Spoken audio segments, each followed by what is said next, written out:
आज की वीडियो में हम लोग बात करेंगे एक्सीलरेशन के बारे में।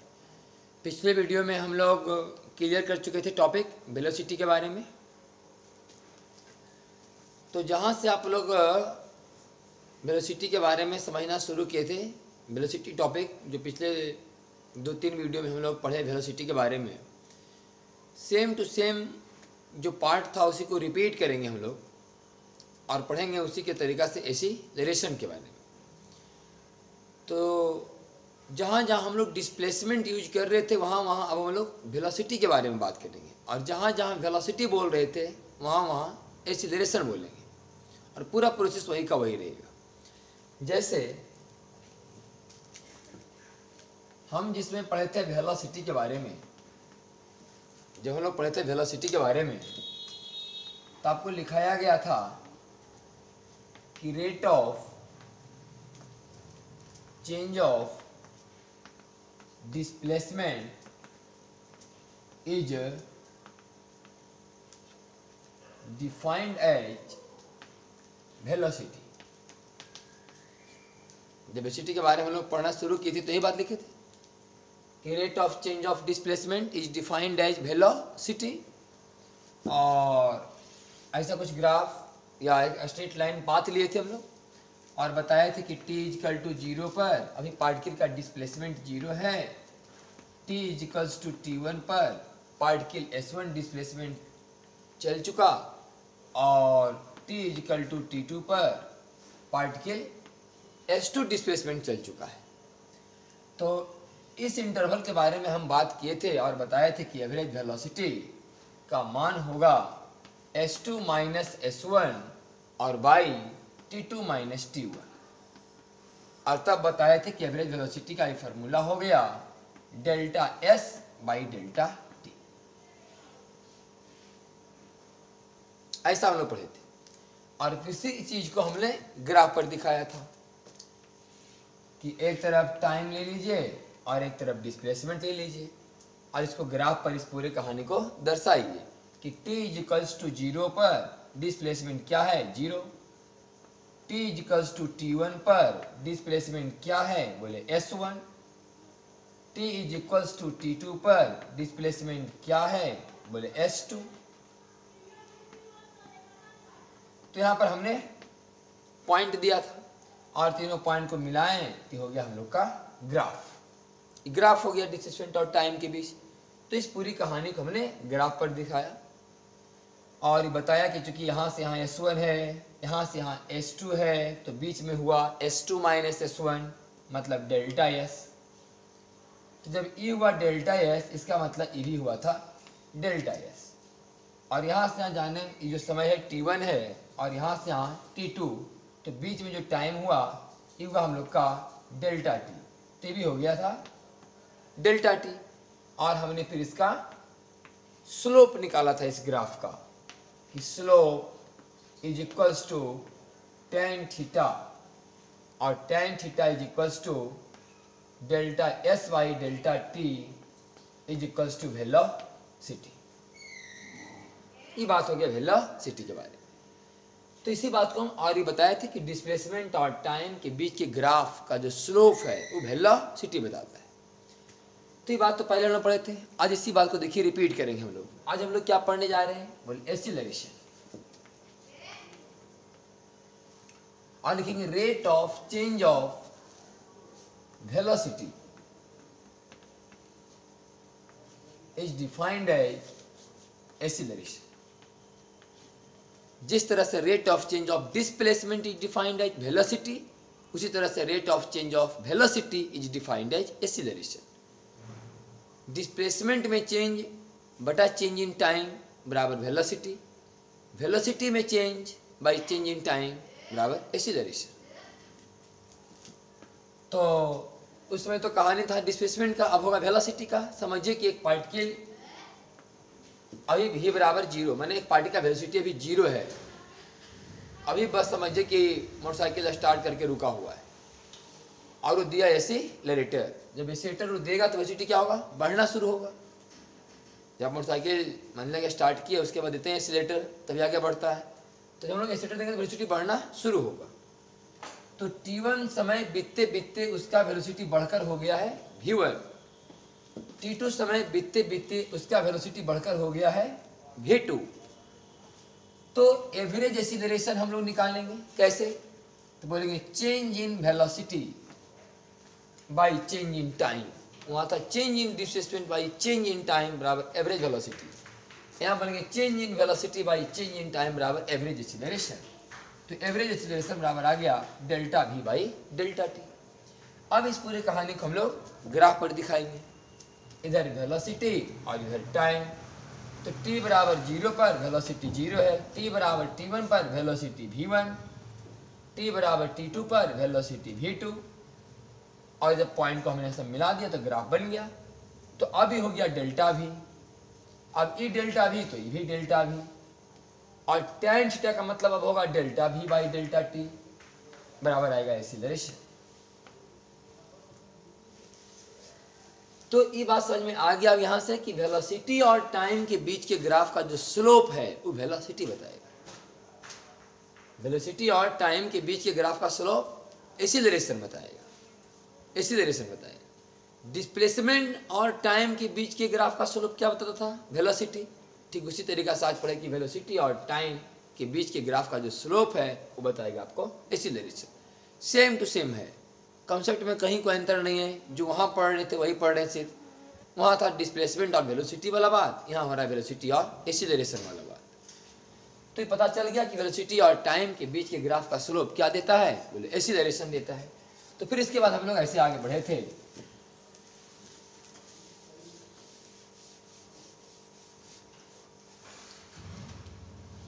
इधर time velocity, time velocity, time velocity,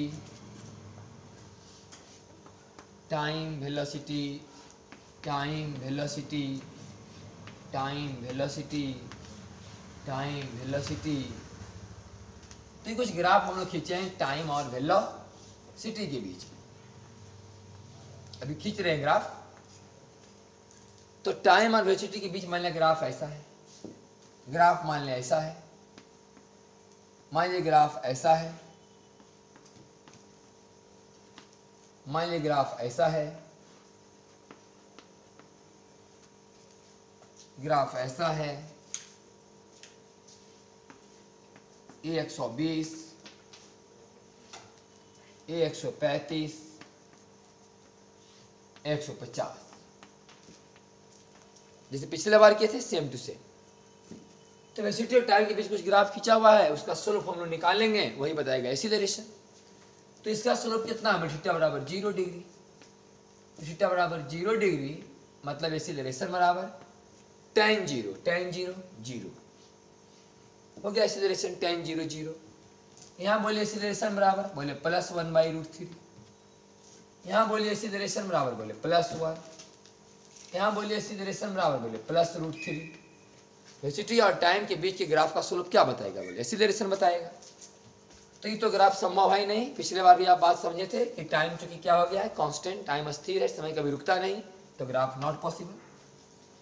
इस ग्राफ में एक्सीलरेशन बराबर -√3, इस ग्राफ का एक्सीलरेशन बराबर -1 और इस ग्राफ का एक्सीलरेशन बराबर -1/√3। वास्तव में हम tan थीटा का वैल्यू ही मतलब जानना चाह रहे हैं, बाकी पता है कि वेलोसिटी और टाइम के बीच के ग्राफ का है तो चूंकि एक्सीलरेशन देगा ही, अगर यही डिस्प्लेसमेंट टाइम होता तो वेलोसिटी देता। दूसरा बात क्या समझाए थे वहाँ कि ये तीनों जो ग्राफ है देखिए एक ही जैसा है, तीनों ग्राफ में वेलोसिटी क्या हो रहा है, बढ़ रहा है। उसमें क्या बोलते थे कि डिस्प्लेसमेंट बढ़ रहा है इसलिए वेलोसिटी पॉजिटिव है। यहाँ बोलेंगे चूंकि वेलोसिटी बढ़ रहा है, वेलोसिटी बढ़ रहा है मतलब एक्सीलरेशन पॉजिटिव है। वहाँ क्या बोलते थे हम लोग कि वेलोसिटी पॉजिटिव मतलब डिस्प्लेसमेंट इंक्रीजेज, यहाँ आप समझिए एक्सीलरेशन पॉजिटिव मतलब वेलोसिटी इंक्रीजेज, और एक्सीलरेशन निगेटिव मतलब वेलोसिटी डिक्रीजेज। देखिए समय के साथ साथ वेलोसिटी का मान घट रहा है, तो तीनों ग्राफ से आपको पता चल रहा होगा कि एक्सीलरेशन निगेटिव माने वेलोसिटी डिक्रीजेज एक्सीलरेशन पॉजिटिव माने वेलोसिटी इंक्रीजेज। जैसे वहां पढ़ते थे कि वेलोसिटी पॉजिटिव मतलब डिस्प्लेसमेंट इंक्रीजेज और वेलोसिटी नेगेटिव का मतलब डिस्प्लेसमेंट डिक्रीजेज। वैसे आज हम लोग यहाँ पढ़ रहे हैं कि एक्सीलरेशन पॉजिटिव मतलब वेलोसिटी इंक्रीजेज और एक्सीलरेशन नेगेटिव मतलब वेलोसिटी डिक्रीजेज। तो ये बात थोड़ा सा और ध्यान दीजिएगा कि एक्सीलरेशन पॉजिटिव का मतलब वेलोसिटी इंक्रीजेज और वेलोसिटी इंक्रीजेज का मतलब इस मतलब कि मत समझ जाएगा कि हम लोग आगे की ओर जा रहे हैं। डिस्प्लेसमेंट इंक्रीजेज का मतलब हुआ कि हम लोग आगे की ओर बढ़ रहे हैं। वेलोसिटी इंक्रीजेज का मतलब भी गारंटी नहीं कि आप आगे ही बढ़ रहे हैं, वेलोसिटी इंक्रीज कर रहा है। तो ये कोई जरूरी नहीं कि आगे बढ़ने के समय इंक्रीज कर रहा हो सकता है आते समय भी वेलोसिटी इंक्रीज कर रहा हो। इसलिए वेलोसिटी इंक्रीजेज का मतलब ये नहीं समझना है कि हम लोग दूर जा रहे हैं, ऐसा कभी मतलब नहीं निकालना है। बस समझना कि वेलोसिटी बढ़ रहा है, जा रहा है आ रहा है उससे मतलब नहीं है। जा रहा आ रहा है कब बोलेंगे, जब डिस्प्लेसमेंट के बारे में बात करेंगे कि डिस्प्लेसमेंट इंक्रीजेज बोलेंगे जा रहा है, डिस्प्लेसमेंट डिक्रीजेज बोलेंगे आ रहा है। तो यहाँ पर समझ में आ गया आपको कि एक्सीलरेशन पॉजिटिव मतलब वेलोसिटी इंक्रीजेज और एक्सीलरेशन नेगेटिव मतलब वेलोसिटी डिक्रीजेज। तो फिर इसके बाद आगे बढ़े थे हम लोग।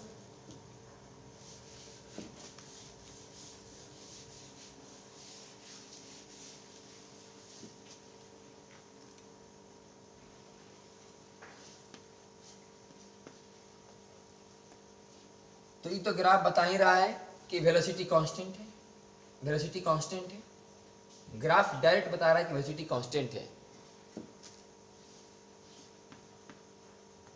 ग्राफ डायरेक्ट बता रहा है कि वेलोसिटी बढ़ रहा है, ग्राफ डायरेक्ट बता रहा है कि वेलोसिटी घट रहा है, ग्राफ डायरेक्ट बता रहा है कि वेलोसिटी बढ़ रहा है, ग्राफ डायरेक्ट बता रहा है कि वेलोसिटी पहले घट रहा है फिर बढ़ रहा है, वेलोसिटी घट रहा है फिर बढ़ रहा है, वेलोसिटी घट रहा है फिर बढ़ रहा है। ये ग्राफ बता रहा है कि वेलोसिटी घट रहा है, ये ग्राफ बता रहा है वेलोसिटी बढ़ रहा है फिर घट रहा है।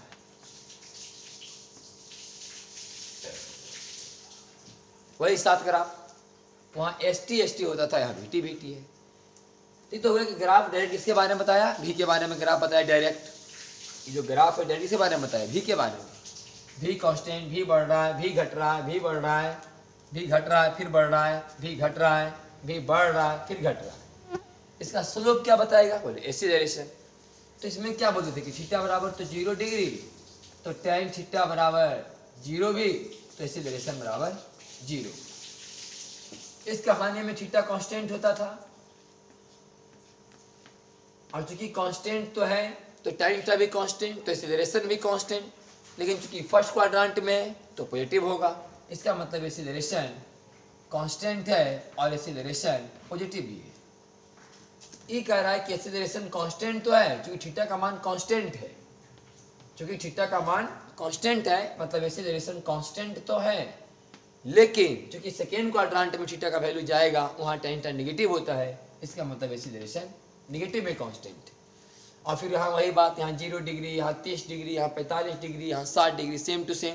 तो यहाँ tan 0 0, फिर tan 30 1/√3, tan 45 1, tan 60 √3। तो समझिए कि एक्सीलरेशन क्या हो रहा है, एक्सीलरेशन बढ़ रहा है, एक्सीलरेशन क्या हो रहा है, बढ़ रहा है। फिर यहाँ पर हम लोग वैल्यू निकाले थे ऐसे कि जैसे टेंजेंट 120, फिर 135, फिर 150। तो 120 का मान आया था -√3, फिर 120 के बाद आएगा 135 -1, 135 ऐसे स्लोप खींचेंगे हम लोग, स्लोप। यहाँ 120 डिग्री बनेगा, यहाँ 135, यहाँ 150 यानी -1/√3। फिर यहाँ पर स्लोप 0 होगा, फिर उसी तरह से बढ़ेंगे तो फिर 30 डिग्री वाला, फिर 45 वाला, फिर 60 वाला। इसमें आप कह सकते हैं कि एक्सीलरेशन इंक्रीज कर रहा है, नेगेटिव टू 0 और 0 टू पॉजिटिव। इसमें था tan 0 0, फिर tan 150 -1/√3, tan 135 -1, tan 120 -√3। इसे बोलेंगे एक्सीलरेशन डिक्रीजेज 0 टू नेगेटिव। यहाँ 60 डिग्री था √3, यहाँ था 45 बोले 1, 30 डिग्री 1/√3, 0 डिग्री 0, फिर उसके बाद 150 -1/√3, फिर 135 -1, फिर 120 -√3। माने acceleration decreases. Positive to zero, zero to negative. पूरा कहानी वही पिछले वाला रिपीट कर रहे हैं, खाली वहां बोलते थे वेलोसिटी के बारे में, यहाँ बोल रहे हैं एक्सीलरेशन के बारे में। चूंकि वह ग्राफ st था तो वेलोसिटी बोलते थे, ये ग्राफ vt है तो एक्सीलरेशन बोल रहे हैं। यही साथ ग्राफ था।